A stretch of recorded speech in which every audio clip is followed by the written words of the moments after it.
My name is Paul Luna, and you're tuned into F&B Lunacy. I am here with Chef Christos Giannes. You know, coming from our background, which I think there are many similarities in how we started in the restaurant business and what it means, the restaurant business for independence. I think if you're passionate and you're in tune with your community, your employees, you're articulate about your food, your preparation, it transcends the daily regimen of unlocking the door, turning on the ovens, dealing with employees, dealing with customers. I think you have to have a pretty holistic look. I know you did when you had your restaurants here in Atlanta. I grew up in that environment with my parents' restaurants, and I was very fortunate to work under people that cared not only about their employees, but the community, and the consumers were not just customers, they became friends and allies. So we've seen that disruption.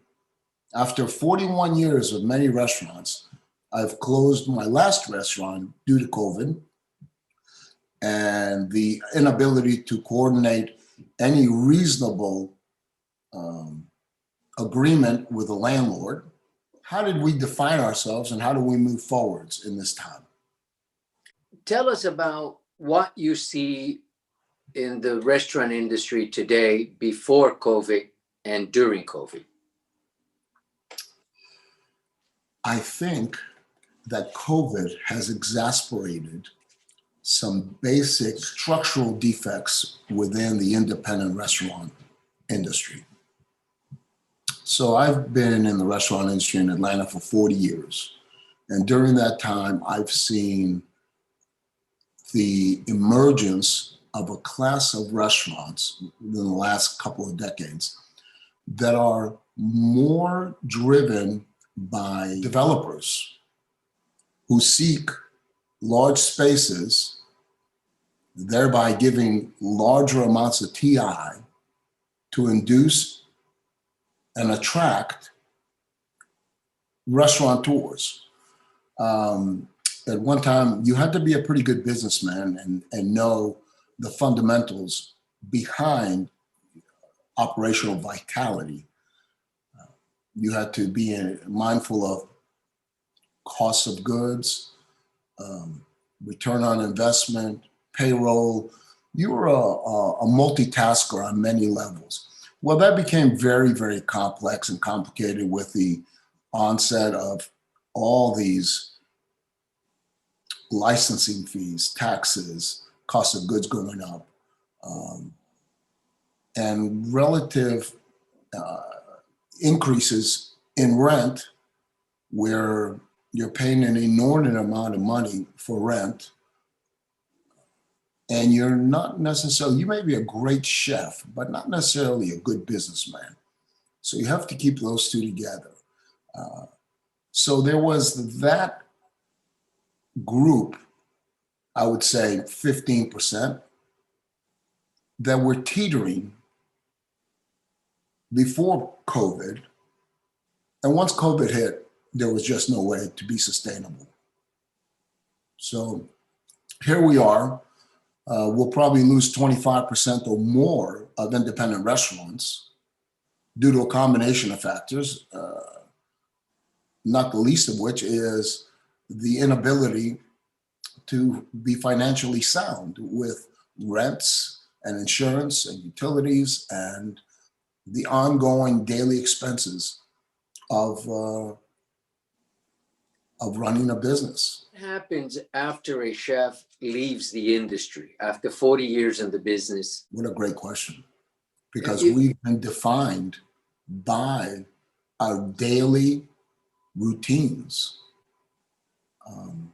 Suddenly to wake up and not have, on the one hand, you think, wow, it's kind of nice. And I'm in a better position than most people financially, but I still have a drive. I still wake up and I still don't know how to cook at home for less than 15 or 20 people. That is an excellent question. And then, of course, you have the chefs that have been struggling for years, whose struggles have affected their family, their friends, their mental health. You know, the drinking, the substance abuse is rampant in our industry. Why? Because of those pressures, those daily pressures, the unknown. At 66, I've gathered this enormous foundation of information applicable to our world. What happens to the younger people that have started a business less than 3 years ago, even 5 years ago? They've gathered money from family savings, put up their homes, their in-laws, their parents, their friends, or they have an investor who wants a return on his money. What happens when they close down? Because I think fully 80% of the restaurant closures of that 25 to 30, and it may be even larger, will be that category. What happens to them? Are they able to cross over to another industry? Our industry is not very conducive to moving to another industry. We don't become firemen, we don't become policemen, we're not engineers, we're not scientists. We're really kind of teachers and entrepreneurs and passion-driven individuals. I opened my restaurants, luckily in Atlanta, when Atlanta was starting to boom. But now it's going to take a hit. When I look at it politically, there is no one, call it a lobbyist, for the restaurant industry. Now, Paul, there are lobbyist groups, and here's the other part of this puzzle. There are two distinct entities within the hospitality industry. There is the independent restaurateurs, and there's the huge corporations that are beholden to Wall Street. Those corporations are not a unified voice with us. We seem to have been thrown out onto a life raft that is full of holes, and they don't care because we are their competition. You look at statistics of what they pay and what we offer employees, it's a completely different world. You're talking about them trying to maintain as low a wage as possible with a minimum of benefits, the minimum of opportunity, the minimum of quality of life, and you see what their turnover rate is compared to ours, where we offer and engage our customer, our employees, so many options to be a part of that family. We create a family and support their families who support a community, who support all the civic functions and the schools.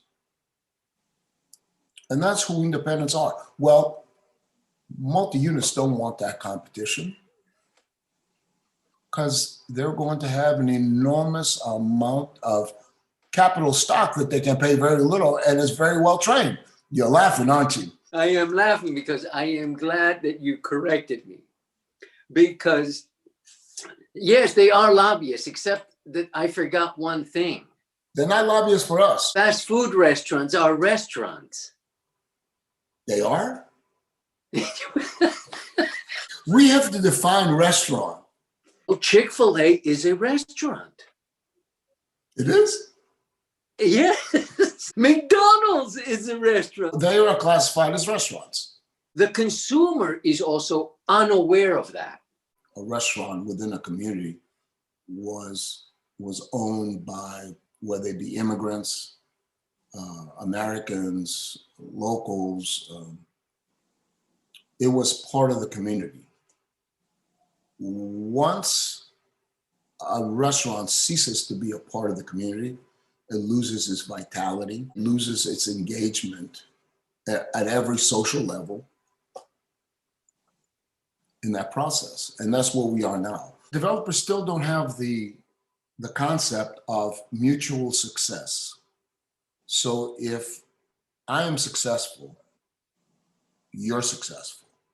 Let's not arbitrarily decide that my rent starts at $15 a foot or 20 or 30, and then you add all of the costs of taxes, maintenance, water, snow removal.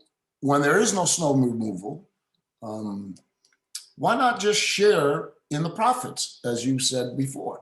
Why don't you allow me to pay my staff or just go on a flat percentage of the lease? If I'm successful, you're successful.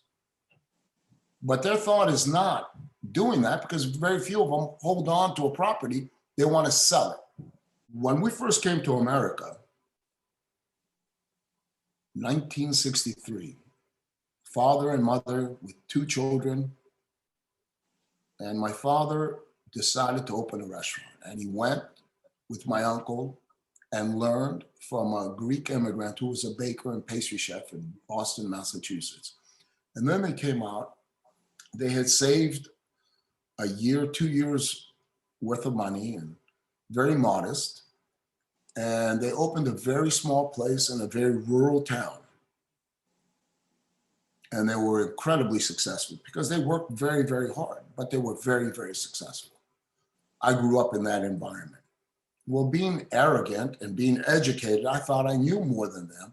So when I arrived in Atlanta and I saw all this largesse, not to mention all the pretty women, and the lifestyle, I said, Dad, I'm going to open a restaurant in Atlanta. He said, he handed the phone to my mother. He said, your son has lost his mind. He's doing drugs, because I hated the restaurant industry. And I had just come back from Europe, apprenticing in Florence and Villefranche and Athens. And I said, no, Dad, my brother, he said he's really lost his mind because we never got along. So my brother and I opened a restaurant in Atlanta. But we were fortunate because we had a foundation, we had an idea, we grew up in the restaurant industry, and the prices were not that onerous for the rent, for the equipment. My parents bought their property. What I should have done was gone out to a little place out in the country and bought the land and the little building and grown it. Those are the most successful businesses, ongoing heritage businesses that survive 40, 50, 60, 70 years and are handed down. And if they're not handed down to the children, there's value in the land, and the children can choose to sell the property or to sell the business, or both. That's the creation of wealth. You cannot create wealth if you don't have a stake in the real estate. And most young chefs don't know that. Would you consider yourself a lunatic? Oh, absolutely. My God. You have to be a lunatic to be a chef. Oh.